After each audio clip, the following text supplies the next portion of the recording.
दोनों हाथ उठा कर गाइए हर हर महादेव।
दुर्गायै नमो नमः।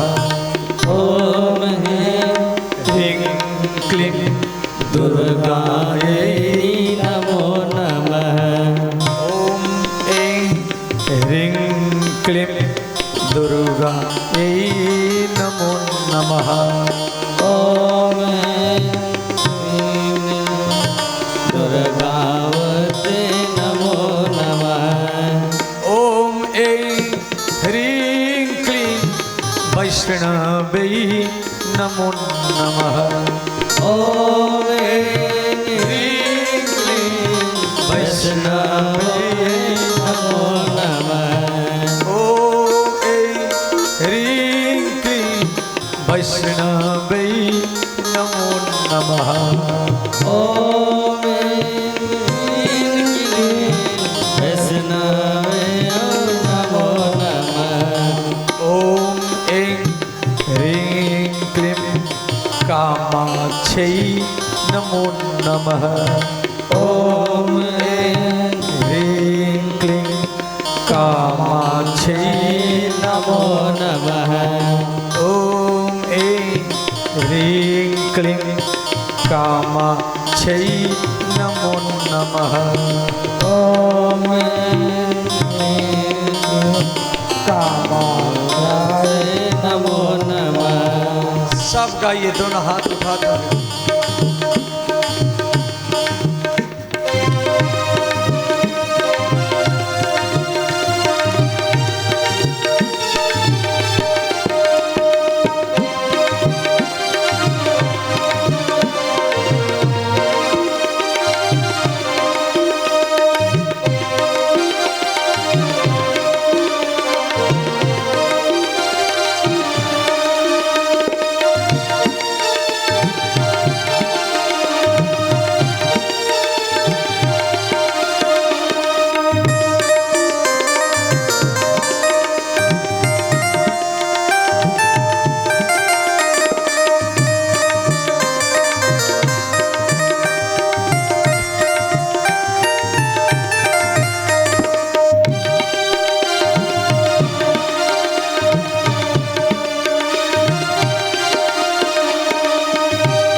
ह्रीं क्लीं सरस्वती नमो नमः।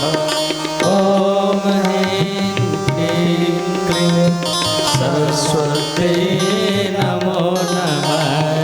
ॐ ऐं ह्रीं क्लीं सरस्वती नमो नमः। ॐ ऐं ह्रीं क्लीं सरस्वते नमो नमः। ॐ ऐं ह्रीं क्लीं महालक्ष्मी नमो नमः। ॐ ऐं ह्रीं क्लीं महालक्ष्मी नमो नमः। ॐ ऐं ह्रीं क्लीं महालक्ष्मी नमो नमः।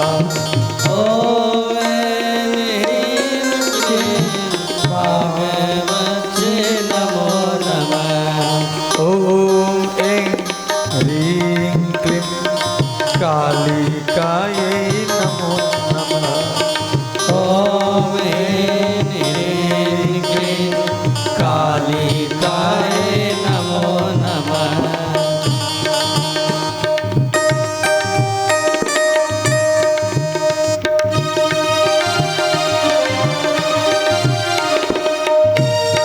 हर हर महादेव।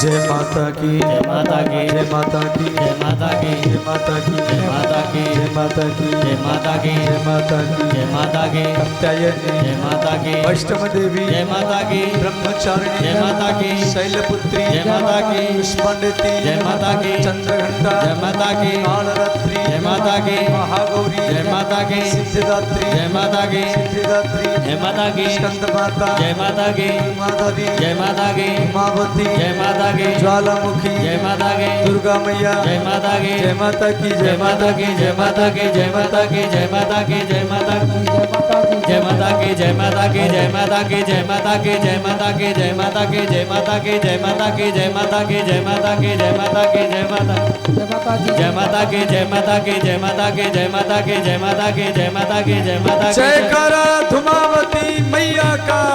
सच्चे दरबार की। इस प्रकार देवता लोग माता भगवती जगदम्बा की स्तुति की है। तो माता भगवती को देवता लोग को बोले, हे जगत माता, हयासुर नाम का एक राक्षस ब्रह्मांड में उत्पात मचा रखा है।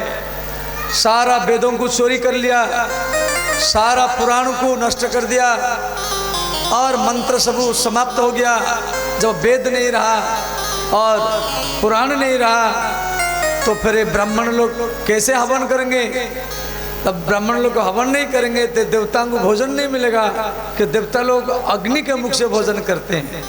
तो माता भगवती ने कहा, हे देवताओं, आप धैर्य धारण करो, मेरी कृपा से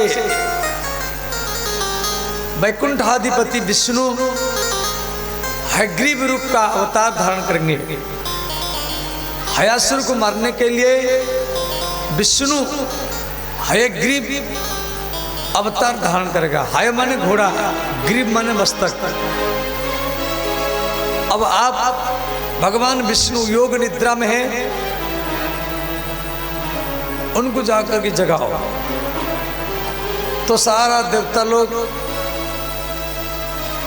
वैकुंठ में पहुंचे। तो भगवान विष्णु एक धनुष के ऊपर, ध्यान देना, एक धनुष के ऊपर अपना मस्तक को रख कर के ऐसे सोए हुए हैं। धनुष का जो डोरी है रस्सी बंधा हुआ है और वहाँ पर सारा देवता लोग पहुँचे। आपस में चर्चा किया गया जे भाई कौन जगाएगा, इनको जगाएगा कौन। तो उस समय ब्रह्मा जी दिमक को बोले, दिमक समझाते, दिमक जो लग जाता है, तो दिमक को बोले हे दिमक, ये धनुष का रस्सी को डोरी को आप खा जाओ। जब ये धनुष का डोरी या रस्सी नष्ट हो जाएगा तो धनुष नीचे दब जाएगा, तो विष्णु का निधि टूट जाएगा, क्यों धनुष के ऊपर मस्तक रख कर के सोए हुए हैं। तो दिमक ने कहा ब्रह्मा को, निद्रा भंगम कथात उच्छेदम दाम्पत्यो प्रतिभेदनम शिशु मातृ विवेदश्च ब्रह्महत्या समम स्मृतम। इस श्लोक का अर्थ है, कोई वरिष्ठ व्यक्ति सोया हुआ है, कोई गणमान्य व्यक्ति समाज से भी यदि सोया हुआ है, उसका नींद को तोड़ना नहीं चाहिए। जो हरदम बिजी रहता है उसका नींद को तोड़ना नहीं चाहिए। और दाम्पत्यो प्रतिभेदनम, कोई पति पत्नी मान लो एकांत में विहार कर रहे हैं, कुछ काम के चर्चा कर रहे हैं, या कोई पशु या पक्षी, उनके पति पत्नी में बाधा डालना नहीं चाहिए। यदि वो एकांत में बैठ कर की रति क्रीड़ा कर रहे हैं तो वहाँ भी बाधा डालना नहीं चाहिए। और शिशु मातृ विभेदस्य, माँ और बेटा में कभी भेद डालना नहीं चाहिए। जो माँ और बेटा को अलग कर देता है या अलग कर देती हैं, जैसे नई नई बहू आती हैं, वो अपने पति को बोलती है आप इनके साथ रहेंगे तो हम नहीं रहेंगे, अलग रहेंगे, आप पूर्णिया में या मधेपुरा में कमरा बना के। अब बेटा कहता मैं माँ को छोड़ के कैसे जाऊँ, तो उनमें भी बाधा डालना, माँ बेटा में कहीं बाधा डालना नहीं चाहिए। यदि जो बाधा डालता है ब्रह्म हत्या समम स्मृतम, उसको ब्रह्म हत्या का पाप लगता है। ये बात को व्यास जी देवी भागवत में लिखे हैं। तो ब्रह्मा जी फिर बोले, देखो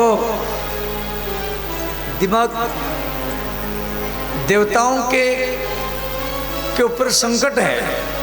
ये हयासुर नाम का राक्षस सब वेदों को चोरी करके ले गया है। हयासुर, हय माने घोड़ा, और राक्षस उसका मस्तक घोड़ा जैसा, इसलिए उसका नाम पड़ा हयासुर। और हयासुर को मारने के लिए भगवान विष्णु देवी की कृपा से हयग्रीव अवतार बनाएंगे, भगवान का मस्तक भी घोड़ा जैसा होगा। तो दूसरी को सुख पहुंचाने के लिए, दूसरी के उपकार करना, ये सबसे बड़ा धर्म है। क्यों? देवताओं के ऊपर संकट है, ब्रह्मांड में संकट है, कोई मंत्र नहीं रहा, कोई वेद पुराण नहीं रहा, तो यज्ञ हवन कैसे होगा। ब्रह्मा जी उसको बहुत समझाए और देवता लोग भी समझाए।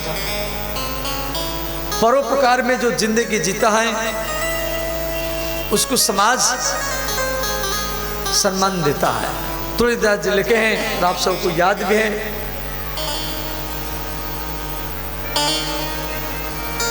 परहित सरिस धर्म नहीं भाई,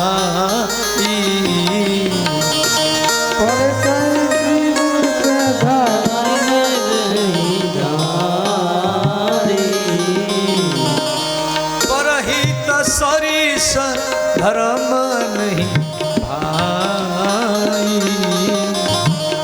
परहित सरिस धर्म नहीं भाई, पर पीड़ा सम नहीं अध पाई,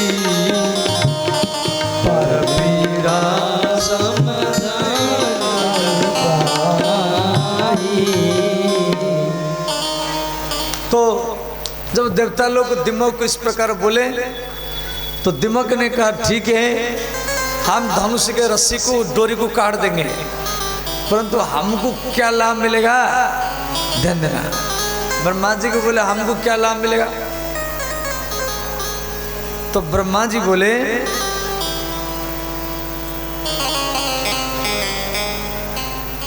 होम कर्माणि पार्श्वे च हविदान नश्यति। जब हवन करने वाला होता जजमान, जब घी का आहुति देगा, ध्यान देना, जब घी का आहुति देगा और आहुति देने के बाद में वो दंड को जब वापस लाएगा तो घी का जो बूंद जमीन पर गिरेगा, मिट्टी के ऊपर गिरेगा और उन घी को आप खाना, ये अधिकार हम आपको दे रहे हैं। इसीलिए हवन कुंड में जब हवन करते हैं, जो यहाँ जहाँ घी पड़ता है दूसरे दिन वो सब दिमक लग जाता है। क्यों? देवी भागवत में इनको ब्रह्मा जी अधिकार दिए हैं, हवन कुंड में आपका भी वास होगा दिमक लोग का। तो दिमक सब प्रसन्न हो गए। तंत्र में दिमक सब क्या किए, जितना सब दिमक थे वो धनुष के रस्सी को काट दिए, खा गए। और जैसे खा गए और धनुष इतना आवाज किया, सारा ब्रह्मांड में भूचाल, भूकंप और समुद्र का पानी उछल मुछल होने लगा। और ब्रह्मा जी देवता लोग सोचे धनुष नीचे हो जाएगा, विष्णु का निधि टूट जाएगा, परंतु धनुष के झटका से भगवान विष्णु का मस्तक कट गया, उनका मस्तक कट गया उन पर।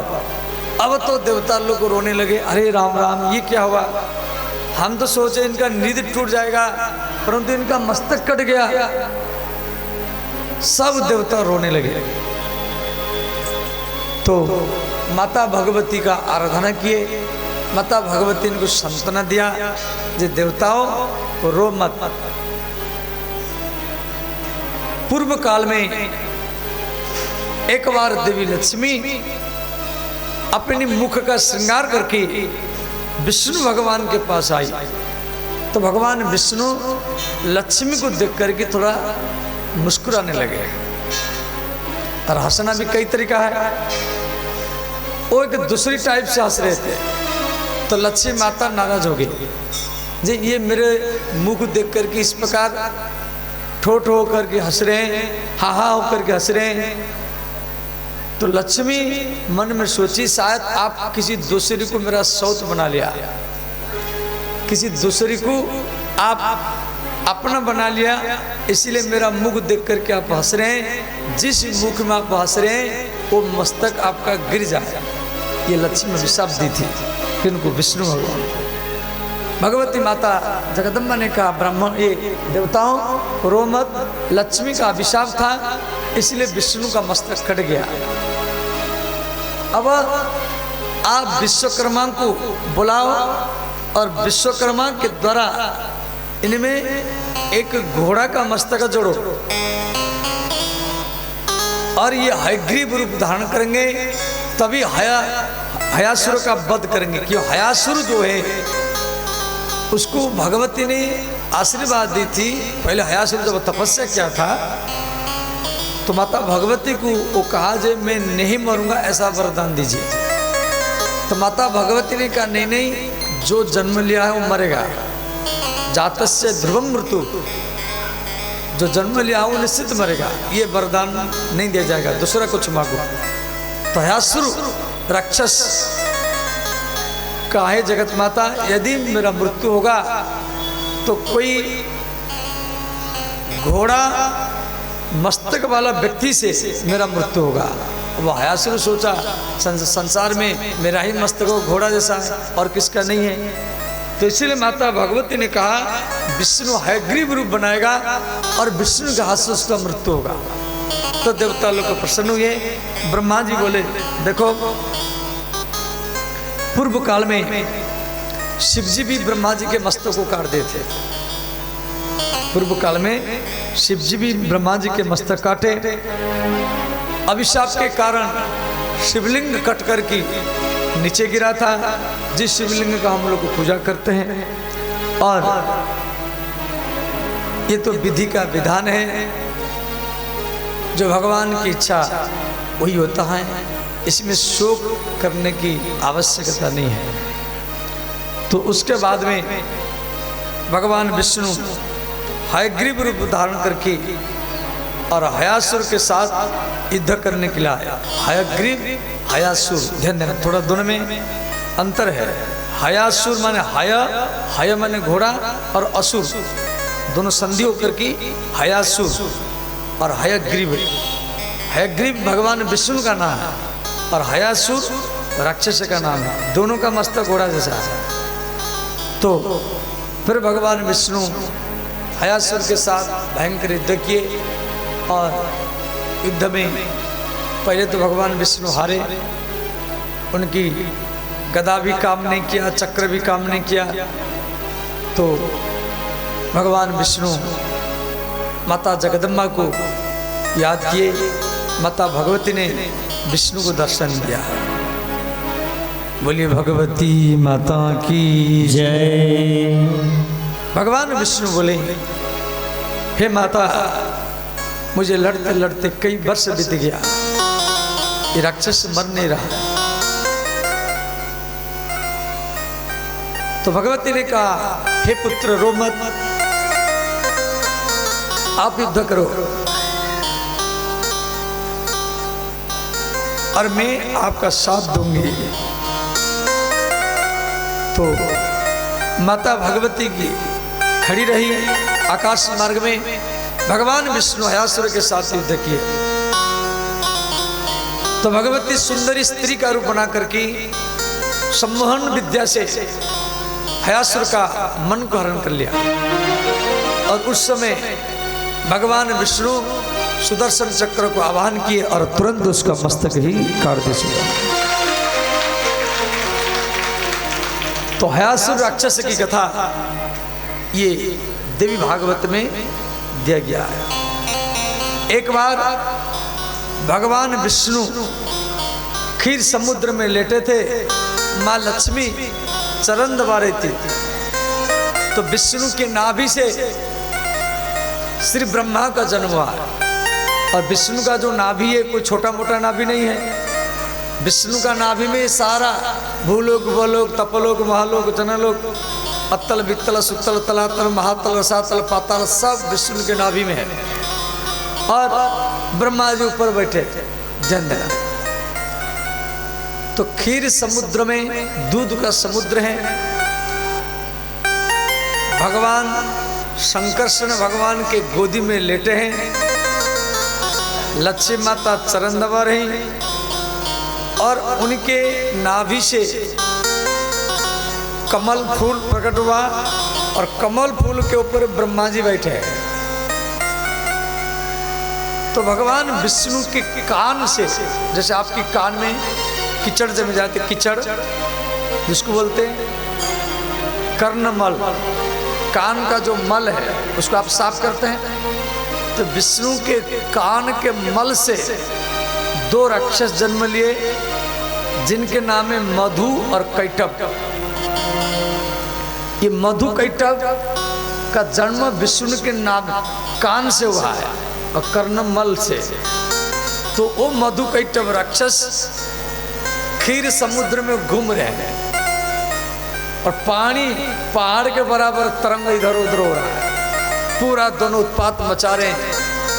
अब उनका नजर ब्रह्मा के ऊपर गया। भाई यहाँ के चार मुख वाला व्यक्ति बैठा है।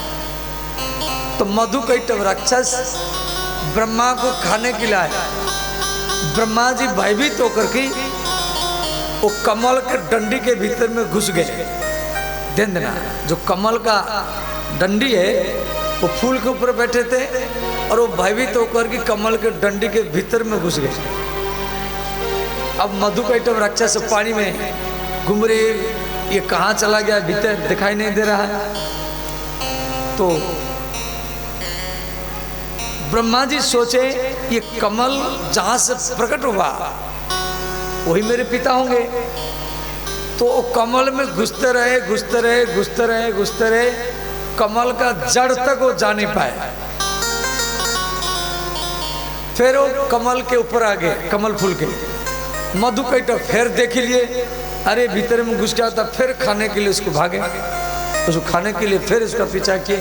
ब्रह्मा जी फिर भीतर घुस गए। ऐसे बार बार चलता रहा। अंत में श्री ब्रह्मा जी अंतिम बार वो कमल के भीतर में घुस करके विष्णु के पास पहुंच गए, नाभि तक।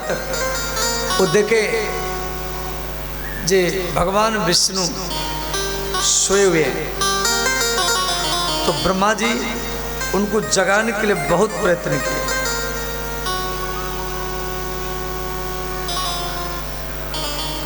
परंतु भगवान विष्णु जगे नहीं।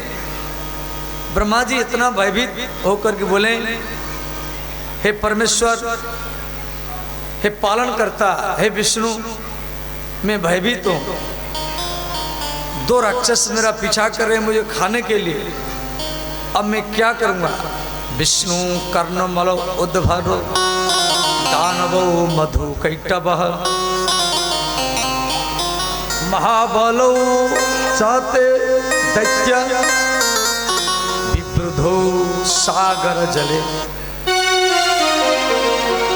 तो अंत में ब्रह्मा जी देखिए भगवान विष्णु जाग नहीं रहे, तो ब्रह्मा जी फिर जगत माता जगदम्बा को याद किए।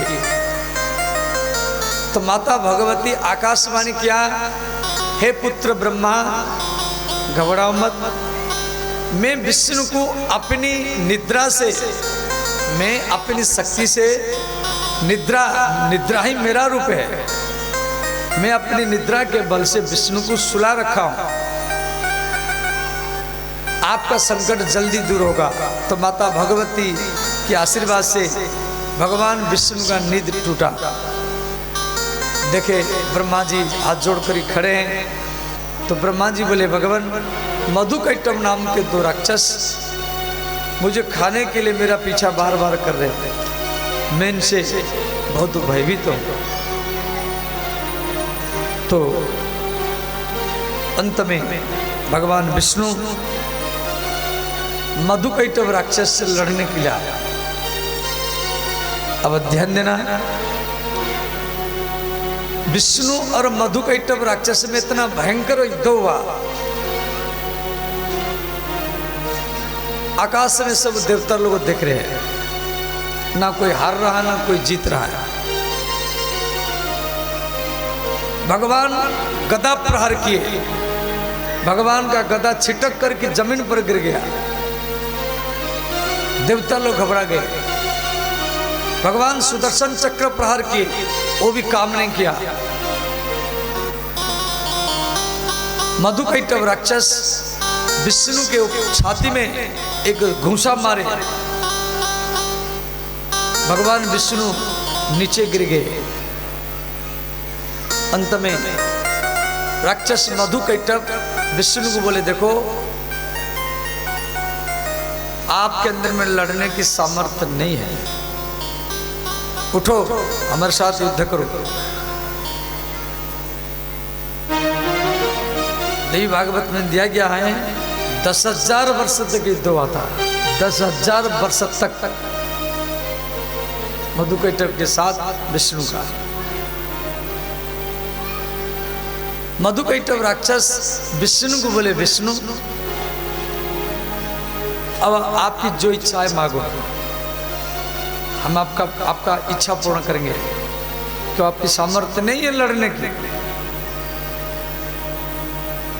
तो माता जगदम्बा, जगत माता विष्णु को प्रेरित किया, जय विष्णु ये मेरे वरदान से बलवान है,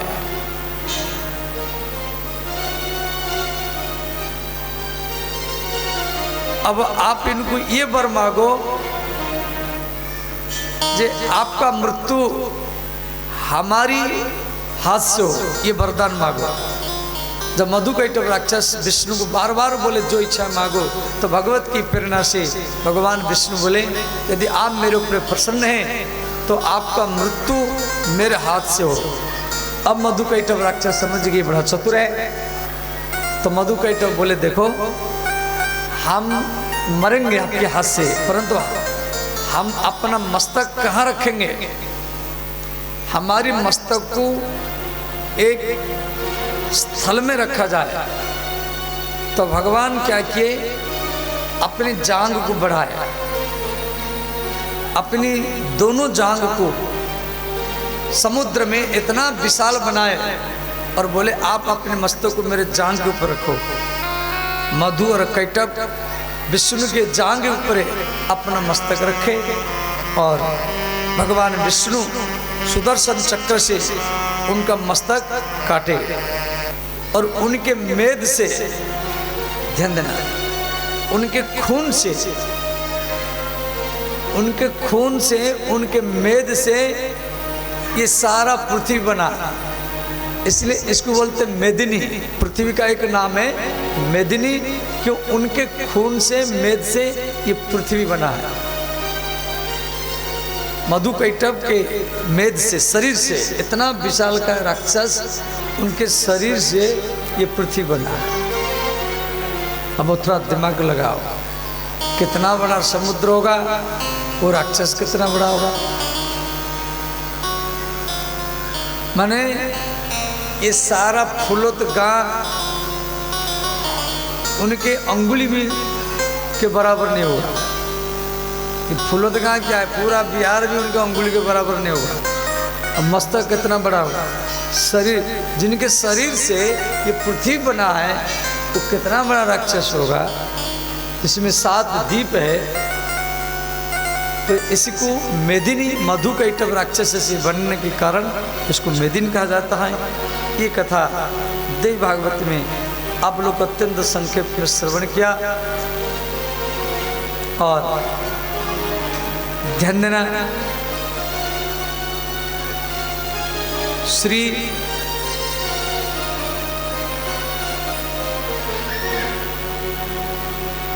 बुद्ध की कथा श्रीमद् भागवत में दिया गया है। बुद्ध जो है चंद्रमा का पुत्र है। ये जो 7 बार बना है, सोमवार, मंगलवार, बुधवार, गुरुवार, शुक्रवार, शनिवार, रविवार, सोम माने चंद्रमा, सोम शब्द का अर्थ चंद्रमा।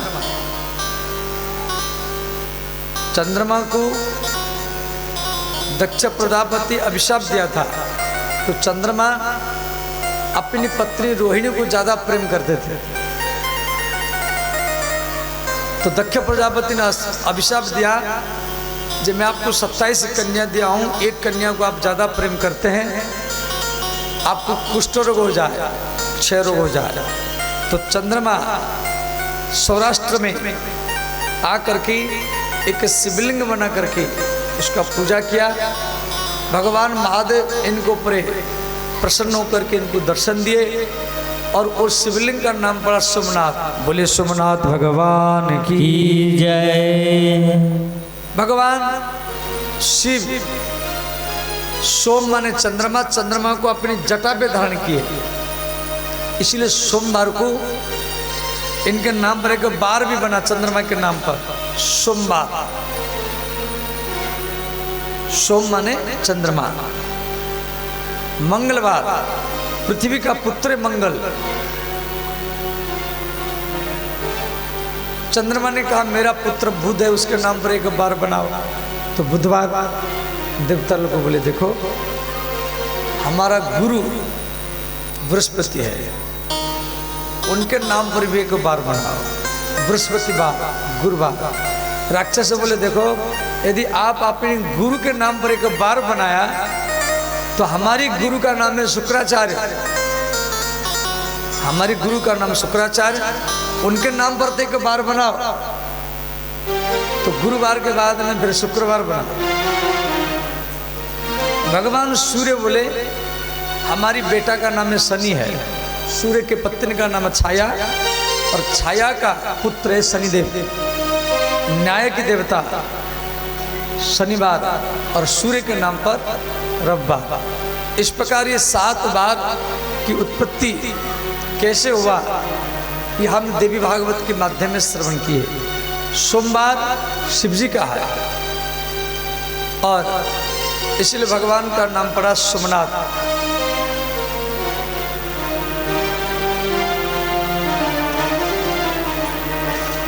सोमनाथ सोमनाथ ओम नमो शिवाय। सोमनाथ सोमनाथ ओम नमः शिवाय। सोमनाथ सोमनाथ ओम नमः शिवाय। सोमनाथ सोमनाथ ओम नमः शिवाय। भगवान महादेव हिमालय में केदारनाथ है। केदारनाथ केदारनाथ ओम नमो शिवाय। केदारनाथ केदारनाथ ओम नमः शिवाय। काशी में विश्वनाथ विश्वनाथ विश्वनाथ ओम नमो शिवाय। विश्वनाथ विश्वनाथ ओम नमः शिवाय। देवघर में वैद्यनाथ वैद्यनाथ वैद्यनाथ ओम नमो शिवाय। वैद्यनाथ वैद्यनाथ ओम नमः शिवाय। दक्षिण भारत में मल्लिकार्जुन मल्लिकार्जुन मल्लिकार्जुन ओम नमो शिवाय। मल्लिकार्जुन मल्लिकार्जुन ओम नमः शिवाय। सेतुबंध में रामेश्वर रामेश्वर रामेश्वर ओम नमो शिवाय। रामेश्वरे रामेश्वरे ओम नमः शिवाय। गुजरात में नागेश्वर नागेश्वर नागेश्वर ओम नमो शिवाय। नागेश्वरे नागेश्वरे ओम नमः शिवाय। नर्मदा के किनारे में ओंकारनाथ ओंकारनाथ ओंकारनाथ ओम नमो शिवाय। ओंकारनाथ ओंकारनाथ ओम नमः शिवाय। उज्जैन में महाकाल महाकाल महाकाल ओम नमो शिवाय। महाकाल महाकाल ओम नमः शिवाय। महाराष्ट्र के औरंगाबाद जिला में घुस्मेश्वर घुस्मेश्वर घुस्मेश्वर ओम नमः शिवाय। धुनेश्वरे धुनेश्वरे ओम नमः शिवाय। पुणे जिला में भीमशंकर भीमेश्वर भीमेश्वर ओम नमः शिवाय। भीमेश्वरे भीमेश्वरे ओम नमः शिवाय। ओम नमः शिवाय ओम नमः शिवाय। ओम नमः शिवाय ओम नमः शिवाय। ओम नमः शिवाय ओम नमः शिवाय। ओम नमः शिवाय ओम नमः शिवाय। महाराष्ट्र के नासिक जिला में त्र्यंबकनाथ त्र्यंबकनाथ त्र्यंबकनाथ ओम नमः शिवाय। त्र्यंबकनाथ त्र्यंबकनाथ ओम नमः शिवाय। त्र्यंबकनाथ त्र्यंबकनाथ ओम नमः शिवाय। त्र्यंबकनाथ त्र्यंबकनाथ ओम नमः शिवाय। सब गाइए दोनों हाथ उठा करके।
अतिरिक्त वृंदावन में गोपेश्वर है।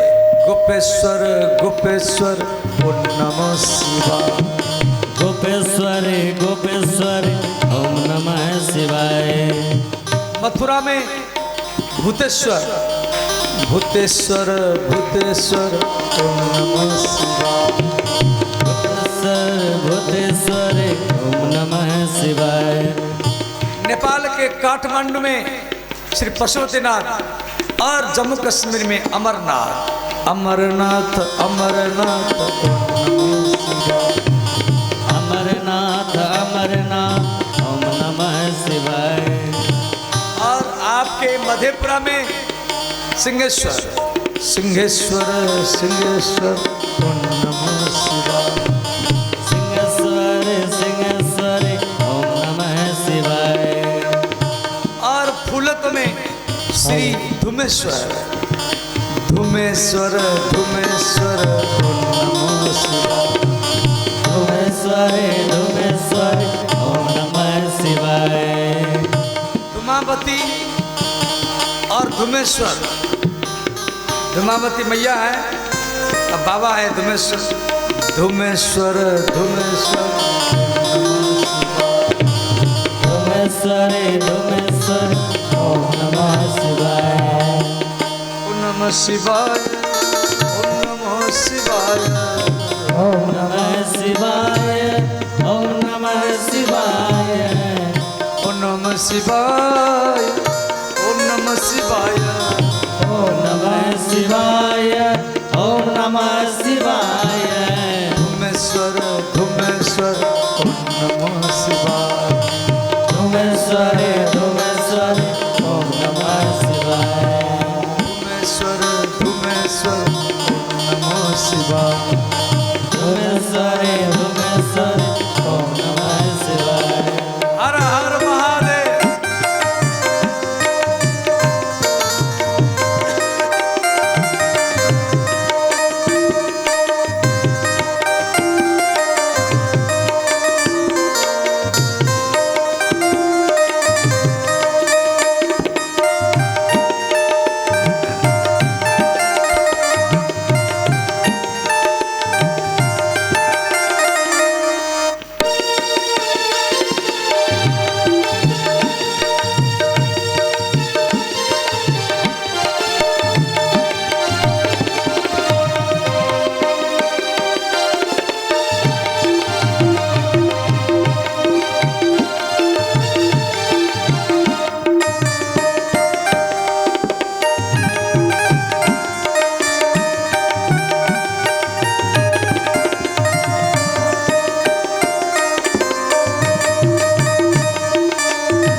नागेन्द्रहराय त्रिलोचनाय अस्मांगरागाय महेश्वराय नित्याय शुद्धाय दिगंबराय तस्मै नकाराय नमः शिवाय।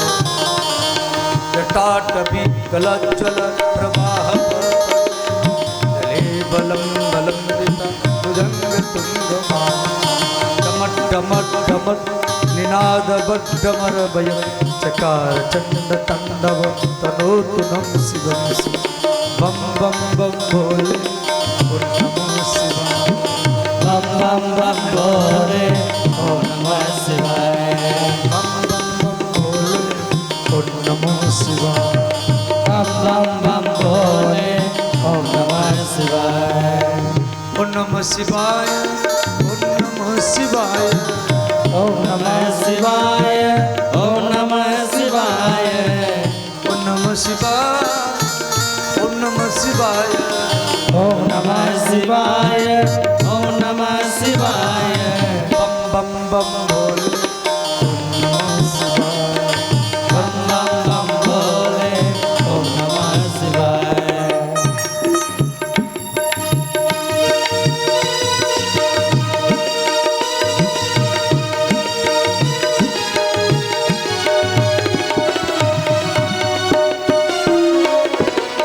सब गाइए दोनों हाथों का।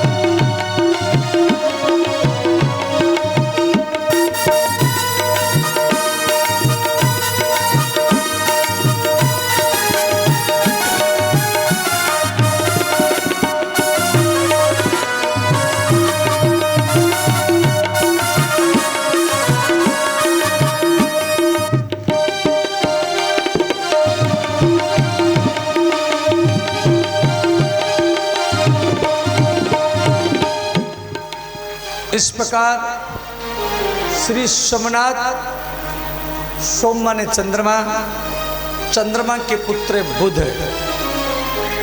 भगवान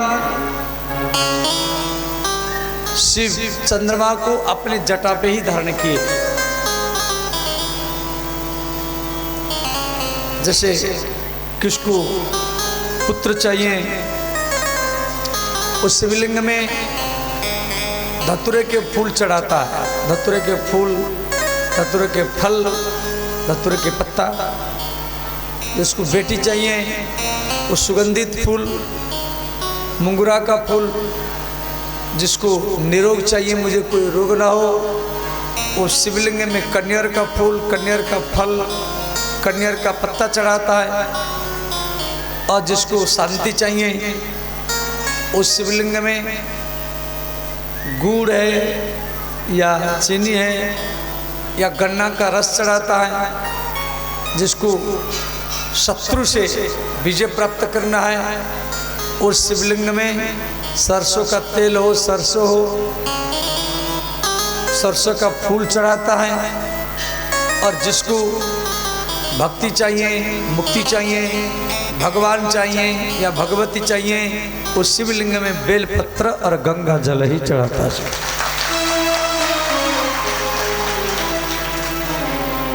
तो क्या चढ़ाने से क्या लाभ मिलता है,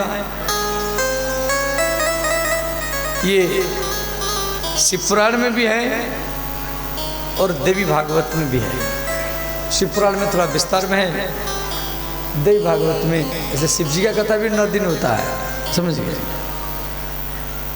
तो ध्यान देना।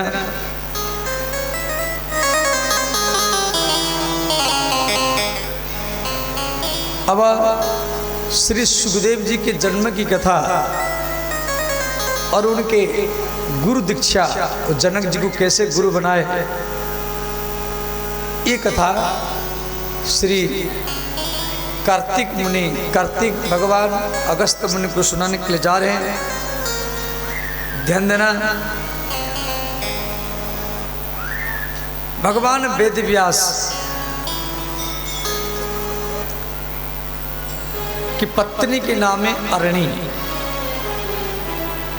अरणी बोलते हवन कुंड के जो आप घिसते हैं उसको अरणी बोलते हैं। वही अरणी क्यों व्यास जी हर रोज व्यास ये हवन करते हैं। अरणी का भौतिक रूप जो मंथन करते हैं और उसके दैविक रूप वो एक स्त्री है। तो दोनों रूप दोनों एक ही है, ध्यान देना है। तो श्री भगवान महादेव अमरनाथ गुफा में श्री पार्वती को अमर कथा सुना रहे हैं। तो पार्वती माता अकेली है। देखो, बोलने वाला के पास यदि सुनने वाला एक हो तो वहाँ माइक टेंट ये सब लगाना नहीं चाहिए। तो सुनने वाला एक है तो वहाँ एक चीज की आवश्यक है, क्या?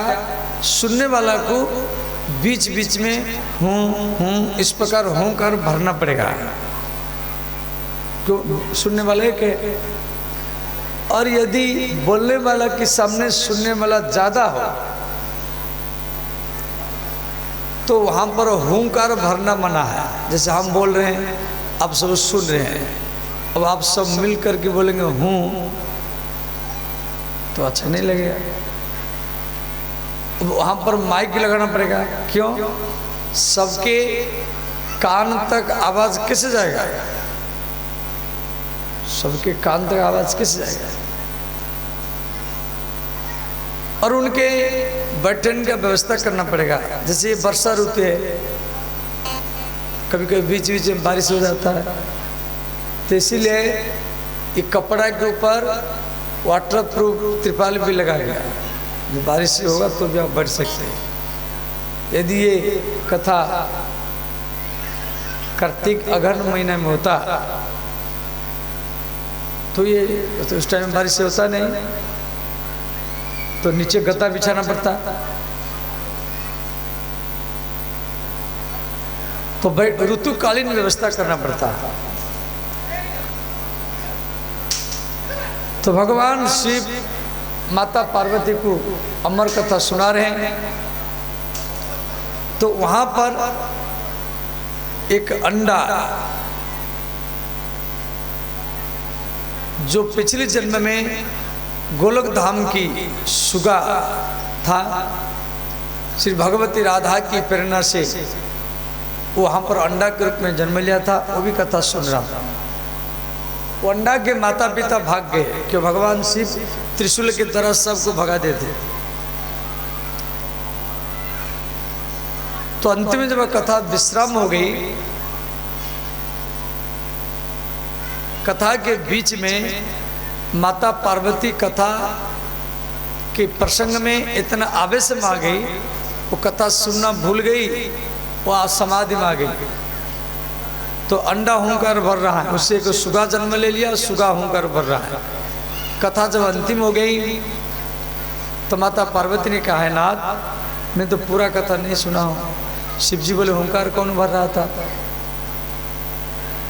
तो देखे एक सुगा बैठा है। भगवान शिव उस सुगा को मारने के लिए प्रयत्न किए। देखो ये प्रसंग ब्रह्म वैवर्त पुराण में है और भागवत में ये कथा कई बार आप लोग सुन रखे, परंतु देवी भागवत में थोड़ा और ज्यादा विस्तार में है।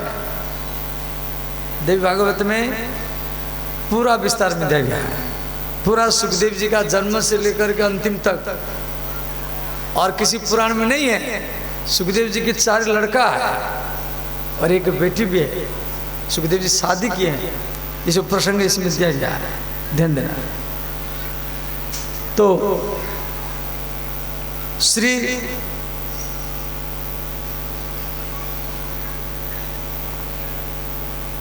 भगवान शिव उस सुगा को मारने के लिए प्रयत्न किए। सुगा भयभीत होकर भाग गया। तो सरस्वती नदी के किनारे में व्यास जी की पत्नी अरणी उस सूर्य भगवान को जल दे रही थी, क्यों सूर्य प्रत्यक्ष भगवान जो व्यक्ति को दिखाई देता है। और सब देवता दिखाई दे या न दे, सूर्य भगवान तो दिखाई देते हैं। तो सूर्य की ओर खड़ो होकर के मलमूत्र कुला दांतुन ये सब करना नहीं चाहिए। सूर्य की ओर खड़ो करके अर्पण तर्पण पूजा पाठ समर्पण यज्ञ हवन करना चाहिए। इससे आपका यश प्रतिष्ठा धन बढ़ेगा। तो अरणी सूर्य भगवान को जल दे रही थी। इस सुगा ने क्या क्या छोटा सा रूप बना करके उसके गर्भ में चला गया। तो भगवान महादेव देखे इस स्त्री की गर्भ में चला गया। तो व्यास जी की पत्नी तो व्यास जी के पास आ गई। तो शिव जी बोले, व्यास आपकी पत्नी के गर्भ में हमारा शत्रु है, निकलो हम मारेंगे। तो व्यास जी बोले, महादेव देखिए ये है कौन? तो महादेव जी देखे ये गोलोक धाम के राधा रानी के पालतू सुगा है और ये भागवत धर्म का प्रचार करने के लिए पृथ्वी पर जन्म लेगा। तो व्यास शिव जी आशीर्वाद देकर के अंतर्ध्यान हो गए। तो सुखदेव जी माँ के गर्भ में न 10 महीने नहीं 12 वर्ष तक रहे। 12 वर्ष तक भागवत में दिया गया है। कललम तिक्रात्रेण कललम तिक्रात्रेण पंचरात्रेण बुधबुधम। बालक माँ के गर्भ में 5 दिन में बुधबुधा के समान, 10 दिन में बेर के समान, 20 दिन में अंडा के सेवन होता है। 1 महीना जब होता है बालक का मस्तक बनता है। 2.5 महीना में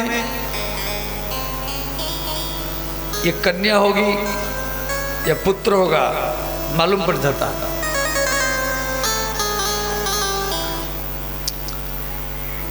तीसरा चौथा महीना में उसका हाथ पैर सब बन जाता है।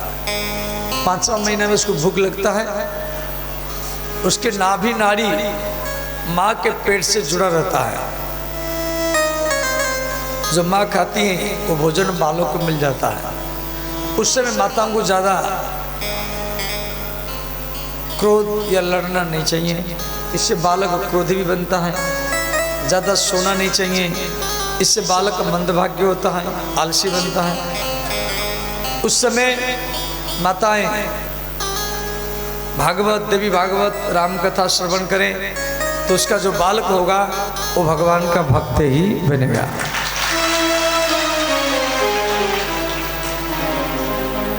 छठवां महीना में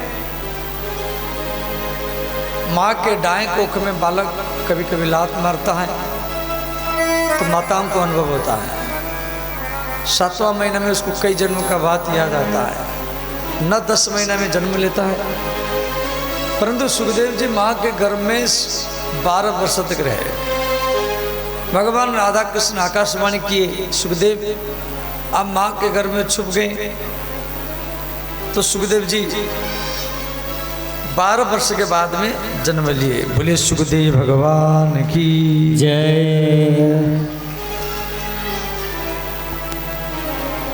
तो सुखदेव जी जन्म लेने के बाद में वो अपने हाथ में नाभि नाड़ी को काट दिया और जंगल की ओर भागे। व्यास जी है पुत्र कह करके रोते रहे। अंत में उसी जंगल में कुछ स्त्रियां जो देवलोक की थी वो वस्त्रहीन होकर के नहा रही थी। सुखदेव जी भी वस्त्रहीन है तो जन्म लेने के बाद में भागे। तो सुखदेव जी को देख करके वो स्त्रियां जल के भीतर से बाहर आ गई, परंतु व्यास जी को देख करके वो स्त्रियां जल के भीतर में चले गई। तो व्यास जी प्रश्न किए, देवियों मेरा पुत्र सुखदेव जो वस्त्रहीन है, आप उसको देख करके जल के बाहर आ गए। मैं को बूढ़ा व्यक्ति हूँ, मुझे देख करके जल के भीतर में क्यों चले गए? उस स्त्रियाँ बोली, हे व्यास आपका पुत्र जो सुखदेव है उसको स्त्री और पुरुष का भेद ज्ञान मालूम नहीं है। स्त्री कैसी होती है, पुरुष कैसा होता है, इस बात का उसको जानकार नहीं है। आपको जानकार है, आपको देख करके हमको शर्म लगा, इसलिए आप भीतर आ गए। ओ सुखदेव जो पुराण के वक्ता बने, बाद में वो आए कैसे सुखदेव जी व्यास जी के पास? सुखदेव जी जंगल में घूमते रहे तो व्यास जी के जो शिष्य थे जमीनी आदि, वो व्यास जी को बोले, गुरुजी हम जंगल में जाते हैं तो हमको भय लगता है,